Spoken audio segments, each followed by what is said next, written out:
সৰ্বানন্দ সোণোৱাল ডাঙৰীয়াকো মই কোনো ধোৱা তুলসী পাত বুলি এইকাৰণে নকওঁ। তেওঁ আহিছে মাজত, যেতিয়া আমাৰ ভাল দিন আহিছে তেতিয়া তেওঁ আহিছে।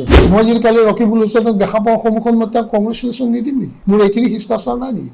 ৰকিবুল হুছেইনক যদি মই শত্ৰু বুলিয়ে জ্ঞান কৰোঁ, মোৰ ল'ৰা বিয়াত মাতিলোঁ, তেওঁতো সপৰিয়ালে আহি ল'ৰা বিয়াত আহি ল'ৰাক আশীৰ্বাদ দি পেলাই প্ৰেজেন্ট দি গ'ল না। তেতিয়া মই কৈছিলোঁ, যিটো ট্ৰেণ্ড দেখা পাইছিলোঁ, যিটো আমাৰ পাৰ্টিৰ এক্টিভিটিছ দেখা পাইছিলোঁ, তেতিয়া যিটো অনুভৱ কৰিছিলোঁ সেইটো কৈছিলোঁ। আৰু আজি পৰিণাম অহাৰ পাছত দুই এজন আমাৰ পুৰণা কাৰ্যকৰ্তাই দুই এটা বক্তব্য তেওঁলোকৰ মনৰ কথা কৈছে, কিন্তু তাত মই যিখিনি ক্ৰিয়া প্ৰতিক্ৰিয়া দেখা পাইছোঁ সেইখিনিয়ে আৰু অলপ চিন্তিত কৰি তুলিছে। এইকাৰণে যে মৃণাল শইকীয়াই যিখিনি কথা কৈছিলে তেওঁ দলৰ শত্ৰু হিচাপে কোৱা নাই। তেওঁ দলৰ যিটো অৱক্ষয় হৈছে, যিটো ডাউনফল হৈছে, সেইটোত চিন্তিত হৈয়ে তেওঁক কথাখিনি কৈছিলে। বা কাৰোবাক শুভেচ্ছা দিয়াটো এইটো এটা শিষ্টাচাৰ আমাৰ, সৌজন্যমূলকভাৱে কাৰোবাক সম্ভাষণ জনোৱাটো এটা আমাৰ সংস্কাৰ। সেই হিচাপে দিছিল, তেওঁ কোনো বেয়া কাম কৰা নাছিলে বা কৰা নাই। গতিকে সেই ক্ষেত্ৰত যি ধৰণৰ প্ৰতিক্ৰিয়া আহিছে বা যি ধৰণৰ আমাৰ মাননীয় মুখ্যমন্ত্ৰী ডাঙৰীয়াই কথাষাৰ কৈছে, মই অত্যন্ত আঘাত পাইছোঁ যে তেওঁ যাব। তেওঁ তুলুঙা মন্তব্য আমাৰ নিচিনা আমাৰ যিসকল পুৰণা জ্যেষ্ঠ কাৰ্যকৰ্তাৰ ক্ষেত্ৰত তেনেকুৱা মন্তব্য কৰাটো একেবাৰে শোভা নাপায়। তেওঁ ঠিকেই কৈছে মৃণাল শইকীয়াই। মৃণাল শইকীয়া মই বা সিদ্ধাৰ্থ মাইগ্ৰেটেড বাৰ্ড নহয়। তেওঁ এটা একদম সৰু সামান্য গাঁত খান্দি পেলাই তাত জন্ম হৈ লাহে লাহে জন্ম হৈ গছজোপা ডাঙৰ হোৱা এটা গছপুলি হয়। গতিকে তেওঁ চুলি শিপা নহয়, তেওঁ ঘাই শিপা এই দলটোৰ। সিদ্ধাৰ্থ ভট্টাচাৰ্যও ঘাই শিপা। গতিকে তেওঁলোকে চিন্তা কৰিছে যে এই দলটো বহুত কষ্টৰে গঠন কৰা এটা দল, তাৰ মাজত দলৰ যেতিয়া সুদিন আহিছে, ভাল দিন আহিছে, অসমৰ যেতিয়া মেইন ষ্ট্ৰীমৰ মানুহে দলটোৰ আদৰ্শ বা দৰ্শনক গ্ৰহণ কৰিব লৈছে, তাৰ পাছত এই দলটোৰ উত্থানৰ প্ৰতি আকৰ্ষিত হৈ সৰ্বানন্দ সোণোৱালো আহিছে ইয়ালৈ। আৰু এই যিসকল সাধাৰণ কৰ্মীয়ে এই দলটোৰ যি উত্থান কৰাইছিল তেওঁৰ সুবিধা ল'বলৈ আহিছিলে, সুবিধা লৈ তেওঁ মুখ্যমন্ত্ৰী হ'ল। আৰু এখেতো সেই সময়তে অত্যন্ত ভাল অৱস্থা দেখি অসমৰ ৰাইজক বিজেপিৰ প্ৰতি থকা আস্থা আৰু বিশ্বাসৰ সুযোগ লৈ আহিলৈ তেওঁ ইয়াত আজি তেওঁৱেই দপদপাই আছে। আৰু দুইজনেই কিন্তু আজি মই ক'ম, তেওঁলোকে ইয়াৰ পৰা সুযোগ লৈছে। ইয়াত তেওঁলোকৰ কাৰো কোনো ছেক্ৰিফাইচ নাই, ত্যাগ নাই। এই দলটোত ত্যাগ যদি আছে আমাৰ মৃণাল শইকীয়াৰ নিচিনা মানুহ, সিদ্ধাৰ্থ ভট্টাচাৰ্য মানুহ, ৰঞ্জিত দত্ত, ৰঞ্জিত দাসেই কওক, যিমান চব পুৰণা কাৰ্যকৰ্তা আছে, তেওঁলোকৰ ত্যাগ আছে। আৰু তেওঁলোকৰ ত্যাগৰ বিনিময়ত জন্ম হোৱা এই পাৰ্টিটোত আজি কোনোবাই আহি টিকিল ঘিলাই যি ধৰণৰ বাক্যবান সকলোৰে প্ৰতি মাৰিছে, বা মৃণাল শইকীয়াক ক'লে তেওঁ কংগ্ৰেছলৈ যাব। মৃণাল শইকীয়া ইমান দুৰ্বল মনৰ মানুহ নহয়। এটা কথা তেখেতে বুজি পোৱাটো ভাল, মই ভাবোঁ। গুণীয়ে গুণীক চিনি পায় আৰু বীৰে বীৰক চিনি পায়। তেওঁ একচুৱেলি মই ভাবোঁ তেওঁ যদি এজন প্ৰকৃত বীৰ হয়, আন এজন বীৰক গৌৰৱ গগৈয়ে তেওঁ সম্ভাষণ জনাব লাগিছিল। সেইটো তেওঁৰ শিষ্টাচাৰ হ'ব লাগিছিল। কিয়নো তেওঁৰ ইমান বিৰোধ সৰ্বশক্তি প্ৰয়োগ কৰাৰ পাছতো তেওঁ যেতিয়া গোটেই অসমৰ ৰাজনীতিৰ এইবাৰ ইলেকশ্যনৰ কেন্দ্ৰবিন্দু তেওঁ হৈ পৰিছে, কিন্তু এই কেন্দ্ৰবিন্দু তেওঁ হোৱাৰ পাছত তেওঁ যি ধৰণে উজলি উঠিলে, তেওঁকতো সকলোৱে প্ৰশংসা কৰিছে না। তুমি মই নকৰিব পাৰোঁ শত্ৰু হিচাপে, কিন্তু সমগ্ৰ অসমবাসীয়ে কিন্তু তেওঁক প্ৰশংসা কৰিছে। সেইখিনি তুমি নুই কেনেকৈ কৰিবা? সেইখিনি অস্বীকাৰ কেনেকৈ কৰিবা? নহয় জানো? কিন্তু অস্বীকাৰ কৰিব নোৱাৰে, যাৰ কাৰণে তুমি সৰ্বশক্তি প্ৰয়োগ কৰিছিলা। কিন্তু মইতো ভাবোঁ তাততো হেৰি কি বুলি কয়, তপন গগৈটো কেণ্ডিডেট নহয়, কেণ্ডিডেট স্বয়ং চিফ মিনিষ্টাৰ হয়। আৰু তোমাৰ ইমান আত্মসংকাৰ, ইমান আত্মবিশ্বাস, সেইটো আজি ধূলিসাৎ হৈ গ'ল। তুমি 11টা চিট জিকিছোঁ বুলি কৈছা, সেইটো কথা ডাঙৰ কথা নহয়। কিন্তু মেইন ষ্ট্ৰীম আমি যেতিয়া আগতে সৰু আৰম্ভণিত যেতিয়া আমি বিজেপি কৰিছিলোঁ, তেতিয়া সাধাৰণতে আমাৰ যিয়ে নাক এটা লেভেলত আমি ভোট পাওঁ, কিয়নো ভোটটো পাওঁ কোনে, বেংগলী সম্প্ৰদায় দিয়ে, বিহাৰী সম্প্ৰদায় দিয়ে, মাৰোৱাৰী সম্প্ৰদায় দিয়ে, এনেকুৱা নেপালী সম্প্ৰদায়, এই চবে মানে ভোট দিয়ে, আৰু 2-4 যিখিনি সংঘৰ লগত জড়িত মেইন ষ্ট্ৰীমৰ মানুহ তেওঁলোকৰ পৰিয়ালবৰ্গই দিয়ে। গতিকে এটা সৰু ভোট বেংক এটা হয় আমাৰ। কিন্তু ডাঙৰ ভোট বেংকটোলৈ আমি যাবৰ কাৰণে বহুত ষ্ট্ৰাগল কৰিব লগা হৈছে, আৰু ষ্ট্ৰাগল কৰি কৰি মেইন ষ্ট্ৰীমৰ মানুহখিনি আমি বিজেপিৰ প্ৰতি আকৰ্ষিত কৰাইছোঁ। আৰু আজি তোমালোকৰ হাতত পৰাৰ পাছত সেই ভোট বেংকটো আজি খহি যোৱাটোত তুমি দুখ নাপাব পাৰা, তেখেতে দুখ নাপাব পাৰে, কিন্তু আমাৰ যিকেইটা সাধাৰণ কাৰ্যকৰ্তাই যিসকলে আমি এই ভেটিটো গঢ় দিছিলোঁ, সেইখিনি কিন্তু দুখ পাইছে, আৰু সেইকাৰণে তেওঁলোকে মনৰ দুখ প্ৰকাশ কৰিছে। মই বহুতবাৰ কৰি আহিছিলোঁ, যিহেতু ভুল কৰিছা, বেয়া কৰিছা, যদি দলৰ ডাঙৰ ক্ষতি হ'ব, কিন্তু মোক তেতিয়া বহুত তুচ্ছ তাচ্ছিল্য কৰিছে তেওঁলোকে, কিন্তু মই নীৰৱ আছোঁ, একো নাই, কিয়নো পৰিণামটো আমিতো ট্ৰেণ্ডটো গম পাওঁ না। গতিকে অহংকাৰ তেওঁ কৰিছে নাই কৰা, আজিতো সকলোৰে মুখতো সেইটোৱে ওলায়। এটা কথা, সেইটো ক'বলৈ ভাল, সেইটো, কিন্তু আজি গৌৰৱ গগৈৰ হাতত কিমানটা আছিলে, 10টা চিট আছিলে, কথা এটা কৈছোঁ। লুৰিণজ্যোতি গগৈ 2 বছৰৰ আগতে জন্ম হোৱা এটা ৰাজনৈতিক দলে আজি Sarbananda Sonowal x chief minister, কেন্দ্ৰীয় মন্ত্ৰী আছিলে, তেওঁক আজি কেনেকুৱা ধৰণৰ প্ৰত্যাহ্বান জনাইছে, আৰু কিমান ভোটৰ ব্যৱধানত তেওঁ জিকিছে। আৰু এটা ট্ৰেণ্ড আছে কাৰণে এতিয়াও ভাবিছে 400 পাৰ বা যিয়ে নহওক, আৰু ইমান চব বেনিফিচিয়াৰী কিমান কি কৰা নাই, তাৰ পাছতো তুমি সৰ্বানন্দ সোণোৱাল কিমান ভোটৰ মাৰ্জিনত জিকিছে, ডেট ইজ মোৰ ইম্পৰ্টেণ্ট। জিকাতকে সেইখিনি খহি যাবলৈ সময় নালাগে। এইটো ট্ৰেণ্ডটো চাব জানিব লাগিব আপুনি।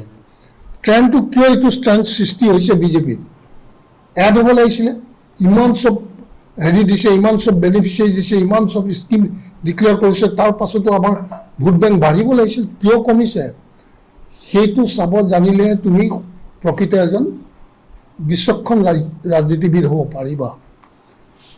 মই এটা কথা কওঁ আপোনাক, কিয়নো মই নিজৰ গুণ গোৱা নাই, কিন্তু মই মনটো খুব চেঞ্চিটিভ, কিন্তু মই যেতিয়া ছেকেণ্ড টাইম জিকিছিলোঁ, মই তেতিয়া ছেকেণ্ড টাইম জিকাৰ সময়ত মই মৰিগাঁৱত আছিলোঁ। মৰিগাঁও সমষ্টিটোত মই জিকিলোঁ, তাত ডিক্লেয়াৰ হৈ গ'ল যে ৰাজেন গোহাঁই জিকিলে, কিন্তু মোৰ আশে পাশে যিখিনি কৰ্মী আছিল মৰিগাঁও সমষ্টিত, আগৰ বাৰতকৈ মই 3000 ভোট কম পাইছিলোঁ। মই কিন্তু নাচা নাছিলোঁ তেতিয়া, মই তেহেঁতক লৈ পেলাই, গোটেইকেইটাক লৈ পেলাই মই গছৰ তলত বহি মই সুধিছিলোঁ যে 3000 ভোট আগতকৈ কিয় কমিলে আমাৰ, তহঁতে ক'ৰবাত ভুল কাম কৰিছ বা কৰা নাই, যাৰ কাৰণে 3000 ভোট কমিলে। সেইটো কথা মই তেতিয়া, যি সময়ত কৰ্মীয়ে আনন্দ ফূৰ্তি কৰিবলৈ, কিন্তু মই আনন্দ ফূৰ্তি কৰা নাছিলোঁ, কিন্তু মই তেওঁলোকৰ লগত ইণ্টাৰেকশ্যন কৰিছিলোঁ। গতিকে এই কথা চব তেনেকুৱা, কোনে কেনেকৈ কি ধৰণে ভাবে বা বিচাৰে। আৰু এটা কথা, তুচ্ছ তাচ্ছিল্যটো বেয়া কথা হৈছে। আমি এইটো, আৰু আজি মই ভ্ৰমণ কৰা নাই, কিন্তু সমগ্ৰ অসমৰ পৰা মোক বহু কাৰ্যকৰ্তাই মাতি থাকে, এতিয়া গৈছিলোঁ ডিব্ৰুগড়ত, বহুত মাতি থকাৰ পাছত গৈছিলোঁ, কিন্তু তেওঁলোকে কি মিটিং কৰিলে কি কথা মই নাজানো, কিন্তু মোক তাৰপিছত চবেই মাত দি পেলাই গুচি গ'ল, আৰু তাৰপিছত সেই পঢ়িলোঁ, গুচি আহিলোঁ। এতিয়া কথাটো হৈছে কি, আৰু যেনেকৈ কৈ আছে কথাবিলাক, আৰু তেওঁ এটা কথা বুজি পোৱাটো উচিত, গছ এজোপা খাৰা হৈ থাকে ঘাই শিপাৰ ওপৰত ভিত্তি কৰি, নহয় জানো? ঘাই শিপা যেতিয়ালৈকে থাকিব তেতিয়ালৈকে গছজোপা, ষ্ট্ৰং ঘাই শিপা হ'লে গছজোপা থাকিব। চুলি শিপাই কিন্তু গছডাল ধৰি ৰাখিব নোৱাৰে, হয় নহয়? বৰ্তমান কিন্তু তেওঁলোক ঘাই শিপা নহয়, কিন্তু বৰ্তমান যোনে আজি নেতৃত্ব দিছে তেওঁলোক এই বৰগছজোপাৰ ঘাই শিপা নহয়, কিন্তু ঘাই শিপা কোন? মৃণাল শইকীয়া, ৰঞ্জিত দত্ত, ৰঞ্জিত দাস, পৰিমল শুক্লবৈদ্য, বিজুলী কলিতা, সিদ্ধাৰ্থ ভট্টাচাৰ্যী, এইসকলে কিন্তু তেওঁক এতিয়াও ঘেৰাও কৰি আছে। ঘাই শিপা, তেওঁ চাৰিকাষে কিন্তু ঘাই শিপা, তেওঁ নিজৰ ব্যক্তিগত ব্ৰিগেড যি লৈ আনিছে, 5 মেন ব্ৰিগেড নে 6 মেন ব্ৰিগেড, সেইসকল তেওঁৰ তোষামোদকাৰী।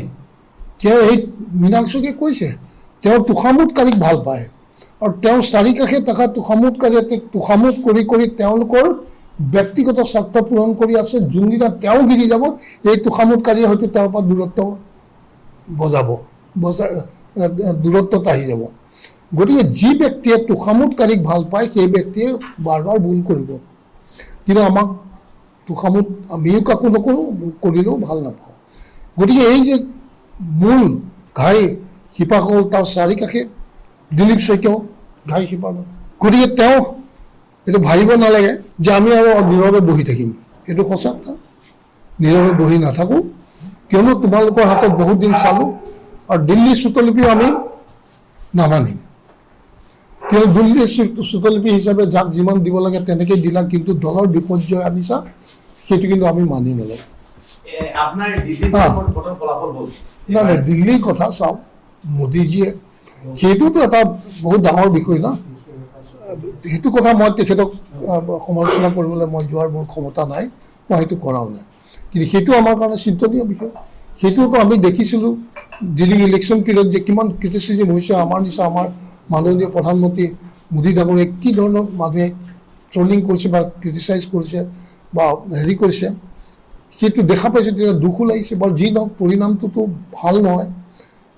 দুবাৰকৈ আমি যেতিয়া নিজাববীয়াকৈ চৰকাৰ বনাব পৰাকৈ আমাৰ ক্ষমতা আহিছিল, থাৰ্ড টাইম আমি আজি লোকৰ ওপৰত নিৰ্ভৰ কৰি বনাব লগা হ'ল। তাৰোতো কিবা এটা কাৰণ আছে নিশ্চয়। এই কাৰণ চবটো বিচাৰি উলিয়াব লাগিব ন। কাৰণ নিবিচাৰোঁ ময়ে শুদ্ধ।